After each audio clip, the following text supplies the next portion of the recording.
અમદાવાદના રામોલ વિસ્તારમાં ફટાકડાની ફેક્ટરીમાં થયેલા ભીષણ બ્લાસ્ટ મામલે પોલીસે મોટી કાર્યવાહી કરી છે.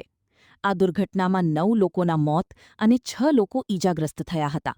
હવે ઘટનાના મુખ્ય આરોપી મેહુલ ડોડિયાની ધરપકડ કરવામાં આવી છે.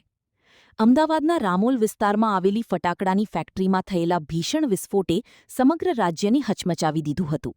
આ દુર્ઘટનામાં 9 લોકોના કરુણ મોત થયા હતા, જ્યારે 6 લોકો ગંભીર રીતે ઈજાગ્રસ્ત થયા હતા. ઈજાગ્રસ્તોની સારવાર હોસ્પિટલમાં ચાલી રહી છે. ઘટનાની ગંભીરતાને ધ્યાનમાં રાખીને પોલીસે તાત્કાલિક તપાસ શરૂ કરી હતી. તપાસ દરમિયાન ફેક્ટરીમાં સલામતીના નિયમોના ભંગ અને અન્ય બેદરકારીઓ સામે આવતા પોલીસે મુખ્ય આરોપી મેહુલ ડોડિયાની શોધખોળ શરૂ કરી હતી. અમદાવાદ પોલીસ કમિશનર અનુપમ ગહેલોતે માહિતી આપી કે મુખ્ય આરોપી મેહુલ ડોડિયાને સાબરમતી વિસ્તારમાંથી ઝડપી લેવામાં આવ્યો છે. હાલ તેની પૂછપરછ ચાલી રહી છે અને દુર્ઘટનાના ચોક્કસ કારણો તેમજ જવાબદારોની ભૂમિકા અંગે તપાસ આગળ વધારવામાં આવી રહી છે. પોલીસના જણાવ્યા અનુસાર ફેક્ટરીમાં જરૂરી પરવાનગીઓ, સલામતીના ધોરણો અને વિસ્ફોટક સામગ્રીના સંગ્રહ અંગે પણ તપાસ કરવામાં આવી રહી છે. તપાસના આધારે અન્ય જવાબદારો સામે પણ કડક કાર્યવાહી કરવામાં આવશે.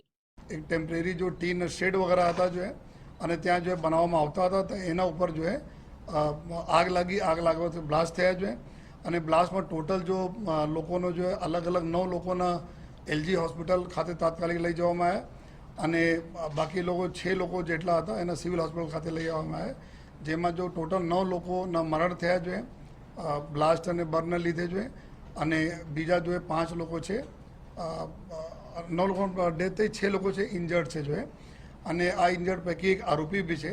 સમગ્ર બનાવ મને વિગત એવું છે જો કે ત્યાં જો એક મેહુલ ડોડિયા કરીને એક વ્યક્તિ છે જે ત્યાં જો ફટાકડા બનાવવાનું જો ક્રેકર્સ બનાવવાની જો એક નાનું જો કારખાનું ચલાવતા હતા અને પછી જો એના મધર હતી જો રમીલાબેન કરીને, રમીલાબેન ડોડિયા.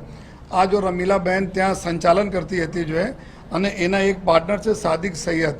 આ 3 લોકોના આ ભાગીદારીમાં ચાલતા હતા જો અત્યારે એવું જાણવા મળે કે ત્રીજા આરોપી પણ મેહુલ બી પકડાઈ ગયા છે જો ટીમો પકડી લે તો તમામ 3 આરોપી પકડાઈ ગયા. એના અમે લોકો પૂછપરછ એના પછી જો અમે સમય મર્યાદામાં કોર્ટમાં લઈ જઈને એના રિમાન્ડ અને બીજા જો જેટલા બી લોકો છે કે જેટલા ફાઇનાન્સર છે, જમીન માલિક છે, આ લોકોની ઇન્વોલ્વમેન્ટ છે કે નહીં અને એના મુકાદમ કોણ હતા જો લઈ આવ્યા ત્યાંથી આ બધાને અમે પૂછપરછ કરવા માટે એના રિમાન્ડના પ્રક્રિયા કરવામાં આવશે. અમે ગઈકાલથી જ ઘણા બધા જગ્યાઓ જે ચેકિંગો થઈ બધી જગ્યાએ જોવામાં આવ્યા અને સાથોસાથ જો અમદાવાદ ગ્રામ્ય પોલીસ સાથે બી સંકલન કરીને કે આજુબાજુનો જે એરિયા છે સંપૂર્ણ એરિયા માટે જો એના અને શહેર પોલીસ બંને પોલીસ તરફ ચાલી છે અને જેટલા બી અમે લાગશે ટોટલ ઇલીગલ જ્યાં સ્ટ્રક્ચર બી નહીં રહે જેના પરમિશન નથી એના જો અમે કન્સર્ન ડિપાર્ટમેન્ટ સાથે મળીને એના ડિમોલિશ બી કરવામાં આવશે.